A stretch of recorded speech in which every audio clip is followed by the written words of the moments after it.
Hey guys, Michelle here with just a few tips before you get started with our intermittent fasting challenge. We are so excited that you've decided to join us for the next 21 days, and I know that you are going to see so many great results after starting this challenge with us. Now, I just want to address a few things before we get started. We have 2 posts that are up for you to go to and reference frequently asked questions and also some getting started things to help you. There's some tools there.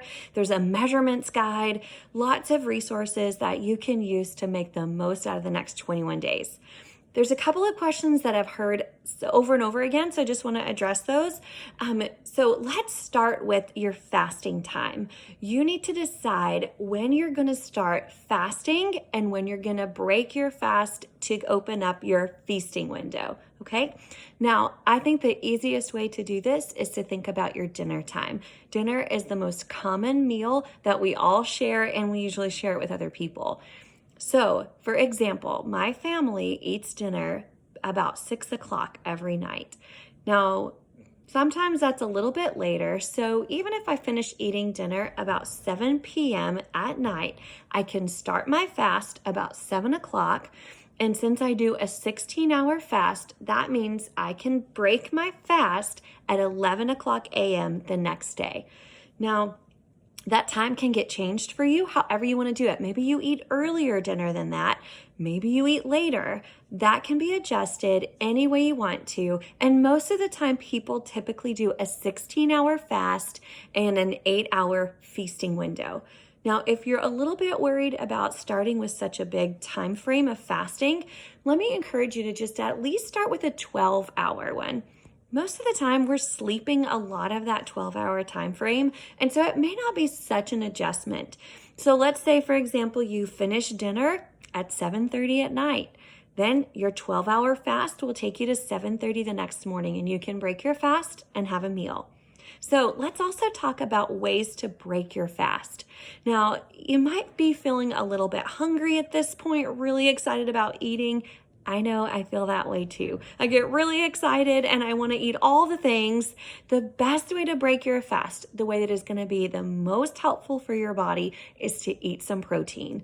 Okay, so don't run off and grab all of the, cinnamon rolls or, all of the breads and things that you want to eat. Break your fast with some protein, a really great protein-rich meal. And also make it a substantial meal. A lot of times what I like to do is have a lean shake with my whatever meal I'm breaking my fast with, and some other food. I like breakfast a lot, and so even if I'm breaking my fast at 11:30 a.m., I may have a lean shake, I may have an egg white omelet, and I may also have some oatmeal with it, okay? So make it a substantial meal to break your fast, and then make sure you include some protein. There's so many different ways to do it, guys, and we'll be sharing some of the things that we like to break our fast with later on in this journey, okay? Another question that we get, and we've had over the last couple of days, is what can I eat during my fast? Well, this is kind of simple, guys. You can basically have water, you can have black coffee, and you can have plain tea. And I don't mean like the Lipton open up the bottle kind of tea. I mean like black tea. That's it. Okay? No, you can't have sweeteners. No, you can't have the cream in your coffee. It's going to break your fast. So during your fasting window, we'll have a graphic later on that you can reference real easily to show what breaks your fast and what doesn't.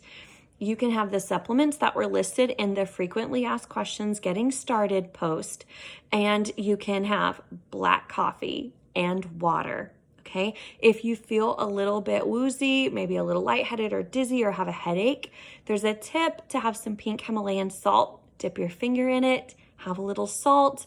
That'll really help you, okay? Make sure you're drinking enough water during your fast. Another question that we've gotten pretty often is, when can I drink my Slim, my Active? I like to drink it first thing in the morning. Well, guys, Slim and Active are going to break your fast. Okay, so a couple of choices that you have are, you can open up your feasting window break your fast with your Slim. A lot of people like to do this. They like to drink their Slim maybe while they're prepping their meal, their first meal for the day. That's totally fine to do that. I like to drink my Slim and Active and Collagen together in the afternoon. It's a nice lift. It helps me through the day. That's another option for you.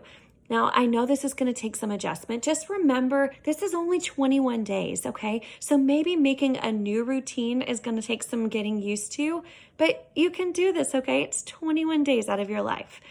Now, I think that is all of the questions that I wanted to address tonight. But just remember, the things that will break your fast, go look in that frequently asked questions post.